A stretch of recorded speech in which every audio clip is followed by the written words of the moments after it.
Hello friends, welcome to Art of Samayal. இந்த வீடியோவை like பண்ணுங்க, ஷேர் பண்ணுங்க, சப்ஸ்கிரைப் பண்ணுங்க, அந்த பெல் பட்டன் அமுத்துங்க. ஹலோ ஃப்ரெண்ட்ஸ், இன்னைக்கு நம்ம செய்ய போகிறது பச்சை பட்டாணி குருமா. இந்த குருமா சப்பாத்தி, ரொட்டி, நான் நம்ம ஊத்தாப்பத்துக்கும் நல்லா இருக்கும். இந்த பச்சை பட்டாணி குருமா செய்யறதுக்கு தேவையான பொருட்கள் என்னன்னு பார்க்கலாம். பச்சை பட்டாணி 1/4 கிலோ எடுத்து 8 மணி நேரம் ஊற வச்சு எடுத்து வச்சிருக்கேன். சோம்பு 1 டீஸ்பூன், ஜீரகம் 1/2 டீஸ்பூன், மஞ்சள்தூள் 1/2 டீஸ்பூன், மிளகாத்தூள் 1/2 டீஸ்பூன், மல்லித்தூள் 2 டேபிள் ஸ்பூன், பெரிய வெங்காயம் 2 பொடியை கட் பண்ணிருக்கு, தக்காளி 3 பொடியை கட் பண்ணிருக்கு, மல்லி இலை தேவையான அளவு, புதினா தேவையான அளவு, பச்சை மிளகாய் 2, கருவேப்பிலை தேவையான அளவு, கடல்பாசி சிறிதளவு, ஏலக்காய் 2, அன்னாச்சி மொக்கு 1, கிராம்பு 3, பட்டை 1 துண்டு, முந்திரி பருப்பு 8, தேங்காய் 1/4 மூடி, இஞ்சி பூண்டு பேஸ்ட் 1 டேபிள் ஸ்பூன், உப்பு தேவையான அளவு, கரம் மசாலா 1 டீஸ்பூன், எண்ணெய் 3 டேபிள் ஸ்பூன். இதுதான் பச்சை பட்டாணி குருமா செய்யறதுக்கு தேவையான பொருட்கள். ஃபர்ஸ்ட் நம்ம பச்சை பட்டாணியை குக்கர்ல வேக வச்சுக்கணும். இப்போ பட்டாணி வேக வைக்கிறதுக்கு ஒரு குக்கர் எடுத்துக்கலாம். குக்கர்ல நம்ம ஊற வச்சிருக்கோம் இல்லையா பட்டாணி, அதை இதுல போட்டுடலாம்.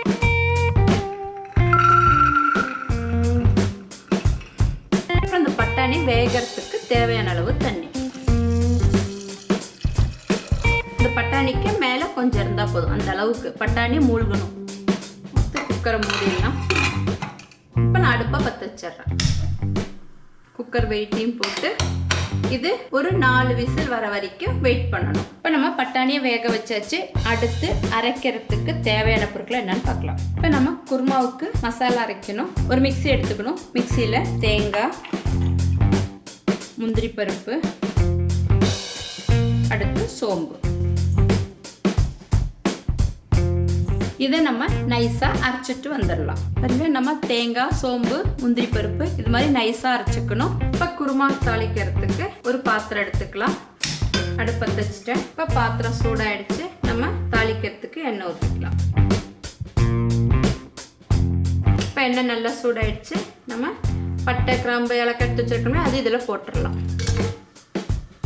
அடுத்து சோம்பு கொஞ்சமாக போட்டால் போதும், ஏன்னா நம்ம தேங்காயில் அரைச்சிருக்கோம்.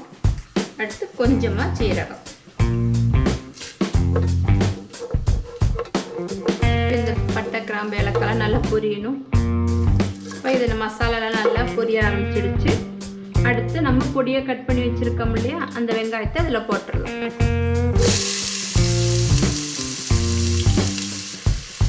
வெங்காயம் வதங்கிறதுக்கு தேவையான அளவு உப்பு.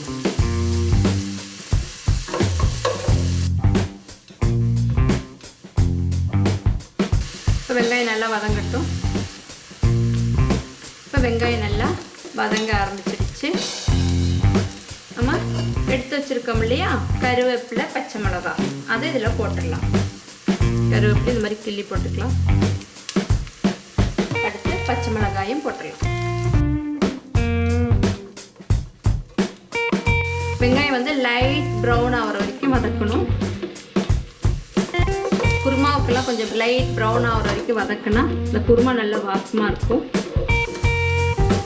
வெங்காயம் நல்லா லைட் ப்ரௌன் ஆகிடுச்சு. இந்த டைமில் அரைச்சி வச்சிருக்கிற இஞ்சி பூண்டை போட்டுறது.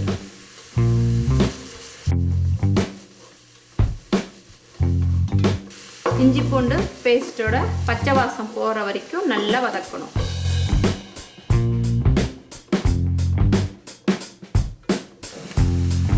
இஞ்சி பூண்டோட பச்சை வாசம் போயிடுச்சு.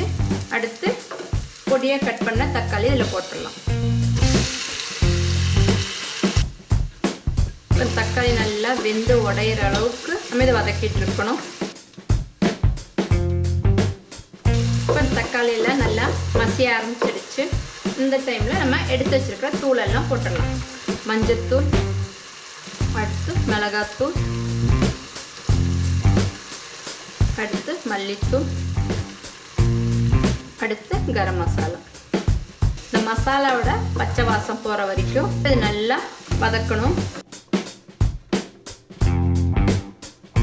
இந்த டைமில் நான் பொடியை கட் பண்ணி வச்சுருக்கோம் இல்லையா, இந்த புதினாவையும் இதில் போட்டுடலாம். அடுத்து மல்லி இலை, இதெல்லாம் நல்லா வதக்கணும். நம்ம இந்த தூள் போட்டதுக்கு வந்ததுக்கப்புறம் அடுப்பை வந்து மீடியத்தில் வச்சுக்கலாம்.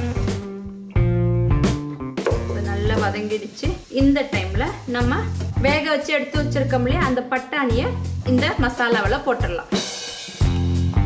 இப்போ இந்த பட்டாணி போட்டதும் நம்ம இந்த மசாலாவோட நல்லா மிக்ஸ் பண்ணி விடணும். பாருங்க, இப்படியே பார்க்கறதையுமே நமக்கு நல்லா இருக்கு.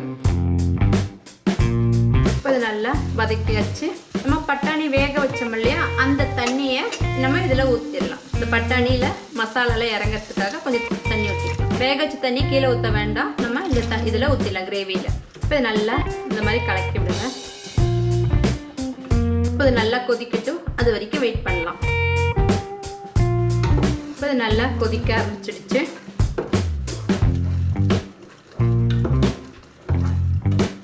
இப்போ நல்லா கொதிச்சிடுச்சு. இப்போ அரைச்சி வச்சிருக்கிற தேங்காய், சோம்பு, முந்திரி பருப்பு அந்த விழுதை இதில் ஊற்றிடலாம். இப்போ இந்த மிக்ஸி ஜாரையும் கழுவி ஊற்றிடலாம். நம்ம இது மாதிரி கலக்கி விட்டுக்கலாம்.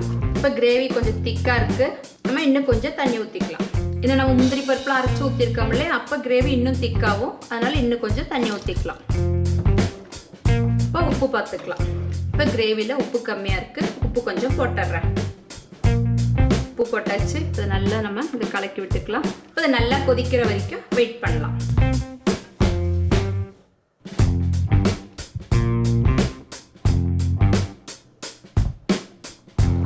இப்போ குருமா நல்லா கொதிக்க ஆரம்பிச்சிடுச்சு.